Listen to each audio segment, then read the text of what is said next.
Sugunuda kuki militant sing na kapsilakpa pokayaw da babom kun mga rom ngahan security force ki kangbuna pokayan kray. Pawasi ngarangong tilfong kiba kang laypaki mayra pawsi dagi lakwat sa vaning. Haw kiba February taraga mari dagi hauna numit tarong ni na kuki militant sing na kuling duna layriba laloy fayamade. Dong yang rom dagi sugnugi tongan-tongan ba mapam sing da nong mayama di bom na tsing bakapsin duna landa sa laki ba duda. Pokayaw dra babom kaya ngahan sugnuda layriba security force ki kangbuna.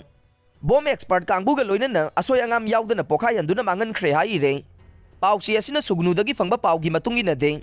Kuki militant sing nakapsila kiba pokayaw da bom sing adu sugnu turel manakta tariba mitay kul sing amade ato pa mapam kaya dagi fangba ngam kivane. Pun na pokayaw da bom kun mga rom oy gane. Bom sing adu sugnuda lay diba Central Amadi State Security Force ki kangbu na tiba humbagi tabag sa tabada fangba dagi.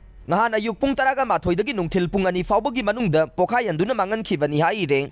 Amaromda haujik sugnuda lay diba Central Amadi State Security Force ki kangbuna akan ba mawong da ngaksen bagi tabag paikaliba Cebu kunja sing napian ba pongdorok le kunja karan na pongdorok pagi matungin na laloy fay napat amade dong yang gatay na ba sugnugi lambi sing da Security Force ki kangbuna ahing nung tilchup pa ngaksen bagi tabag haujik lepta na sa thare yamna laibag tiba togdok ama oy di hay di ba na ngasi dagi hawgadoriba State Assembly mi pamasida kukila laulup singa chathariba suspension of operation.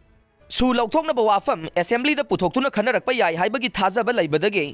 Kuki militant sing na ngasi February 19 kumapan namade mathang tha March ama fawba numit humni asida kuki militant sing na sugnu khulda landarakani haiba paw ama sandorak padagi. Sugnu da laiba khunja kaya de mi paiba pok padagi. Saphagada ba mafam da lanjena dun laide haina su phongdorok khe.